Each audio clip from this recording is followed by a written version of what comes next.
अथ श्री सत्यनारायणाष्टकम्। ॐ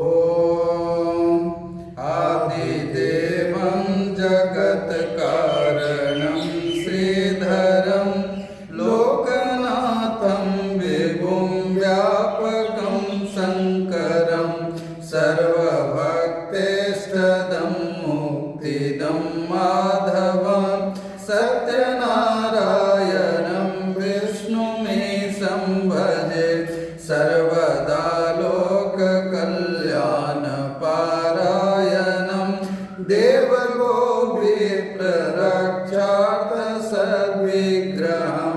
दीनहीनात्मभक्ताश्रयं सुन्दरं सत्यनारायणं विष्णुमीशं भजे दक्षिणे यस्य गङ्गासु वासोपते राजते सारमायस्य वामे सदा यः प्रसन्नाननो भाति भावाश्चतं सत्यनारायणं विष्णुमीशं भजे सङ्कटे सङ्गरे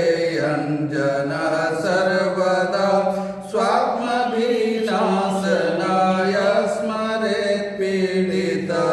पूर्णकृत्यो भवेत् यस्प्रसादाच्च तं सत्यनारायणं विष्णुमीशं भजे वाञ्छितं दुर्लभं यो ददाति प्रभु साधवे स्वात्मभक्ताय भक्तिप्रिय सर्वभूताश्रयं तं हि विश्वम्भरं सत्यनारायणं विष्णुमीशं भजे ब्राह्मणः साधु वैश्यश्च तुङ्गध्वजो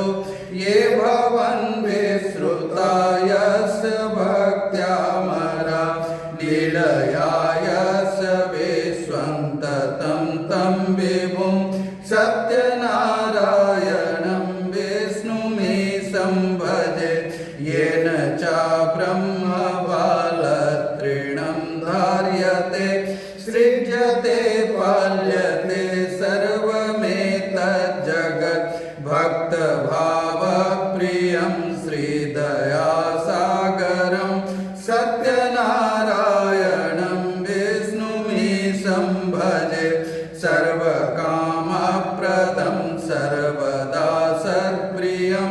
वन्दितं देववृन्दैर्मुनीन्द्रार्चितं पुत्रपौत्रादिसर्वेष्टदं शाश्वतं सत्यनारायणं विष्णुमीशं भजे अष्टकं सत्यदेवस्य भक्त्या नरः